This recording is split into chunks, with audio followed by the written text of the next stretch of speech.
Today we'll explore cello positions from half through fourth position, which I consider to be the foundational positions for beginner cellists. We'll be referencing terminology and mostly following the teaching order from Position Pieces by Rick Mooney, Volume 1. I've chosen to group second and third positions with their corresponding primary positions to make navigation a bit easier. You can use the chapter markers in this video to jump to any section you need. Throughout the video, I'll refer to some positions as the primary positions, a term I've chosen, not used by Rick Mooney, to describe how later positions are just subdivisions of these fundamental positions. Volume 2 of Position Pieces goes into more detail, labeling these subdivisions as patterns, starting from fifth position. We'll cover positions in this order: first position, second positions, lower and extended third positions, fourth position, upper third position, and finally half position. Positions 5 through 7 will be in a future video.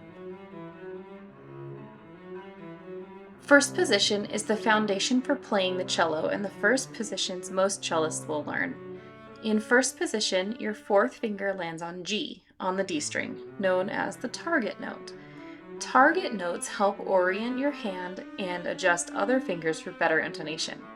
Listen for the ringing or sympathetic vibrations when you play an in-tune note like G, which should cause your open G string to vibrate audibly and visibly. Here you can see that the vibration is occurring mostly on the C string, the note that's being played by my bow. But the string that is not being played by my bow is the open D string. That is just sympathetic vibrations, and that's what causes the ring we hear when we play a really in-tune note. As I keep playing, you can see that there's a little bit of vibration happening on the A string as well, and that will also be audible. Target notes are always on a ringy note like this because it's easy to determine whether it's in tune or not. Here you can see the notes each finger will play on each string in first position. Extensions extend the range of the normal closed hand position of any position. Backward extensions with your first finger give you what's called a low first or a low one, which extend your primary position 1/2 step lower, while forward extensions, sometimes called high and then whatever the finger number is, these typically involve your second and fourth fingers instead and will extend your primary position 1/2 step higher. The stretch in the hand happens between the first and the second fingers, which means anytime you play an extended fourth finger, you will also end up playing an extended second for the previous note. All extensions are generically called extended, and then the finger number, and you can extend any finger on the cello. Extensions in music notation fingering are usually marked by an X next to the finger number and sometimes by arrows. You'll often see arrows in beginner orchestra pieces. However, not all fingering will mark an extension, so it's important to know the name of the note that finger should be playing to ensure you're playing the correct note. Here you can see the notes added with a backward extension. And here are the notes that are now reachable with a forward extension.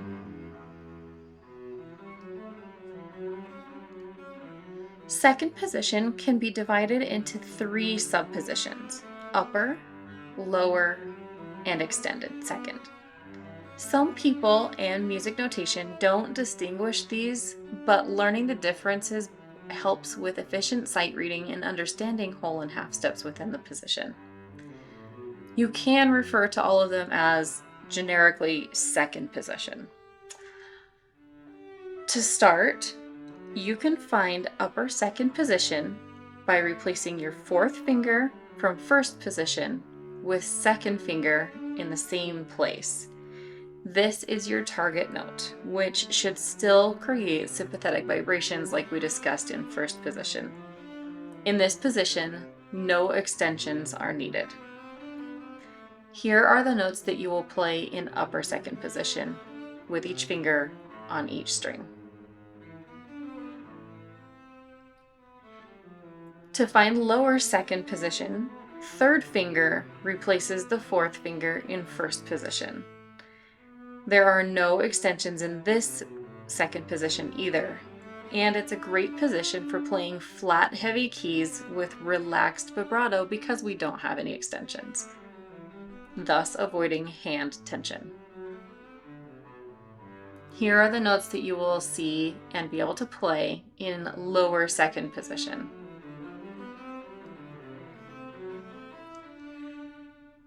Extended second position combines upper and lower second, using second finger as your target note, but with a backward extension for flat notes or natural notes like C, F, B flat, and E flat. Here are the notes that you can now play in extended second position.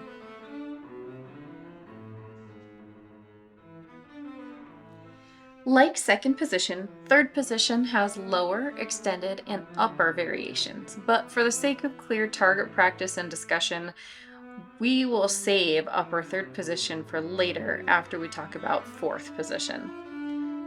The target note for lower third position is where your first finger replaces the fourth finger in first position. This position does not have any extensions and is ideal for relaxed vibrato in keys like C minor without the hand tension that extensions can create. Here are the notes that you can play in lower third position. Extended third position incorporates a forward extension. It combines lower and upper third, allowing you to play a wider range of notes. This position extends our normal third, lower position range to include the next higher half-step note above the primary position. So on the A string, that would be F sharp.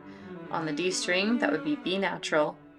G string would be E natural. And on the C string, you can now play A natural. Before diving into upper third, we need to cover fourth position. The target note here is found by placing your thumb in the cello's saddle like this, and placing your first finger directly opposite it on the other side of the neck, like this. For the sake of keeping position boundaries clear and making the fingerboard geography more understandable, we will not use extensions in this position. Just know you can extend if you need to. Here are the notes you are able to play in fourth position. Interestingly, the notes and fingerings in fourth position have the same names, though they are a different octave, with those in first position but one string lower. This relationship can help you identify higher notes easily. Here's how those line up. The note names in fourth position on the A string are E, F sharp, and G, first, third, and fourth fingers. The note names in first position on the D string are E, F sharp, and G. Same exact notes, and the finger numbers are even the same. The relationship between the notes in fourth position D string and first position G string is the same with A, B, and C. And the same between fourth position G string and first position C string with D, E, and F natural. Now we can finally talk about upper third position. The target note of upper third is relative to fourth position. You can find it by replacing your first finger in fourth position with your second finger. Simple as that. This is a nice position to play sharp, heavy pieces in and not have to use so many extensions. I also prefer this position in many of my scale finger patterns. Here are the notes you can now play in upper third position. Half position is often overlooked, but can be a better option than extensions, reducing hand tension and improving vibrato and endurance. To find half position, start in first position and replace your first finger with your second finger. A common pitfall for beginner players learning this position is to drift toward first position. Stay low and listen for those sympathetic vibrations on finger 2 across all strings. The second finger on the C and the G strings playing D and A will obviously ring those open strings. However, second finger on D and A, playing E and B, will definitely ring, but they ring a very high harmonic note. But they do still ring, so be sure to listen for those to make sure you're playing in tune. Here are the notes that you can play in half position. That wraps up our look at the primary cello positions half through fourth. I hope this was helpful to you along your cello journey.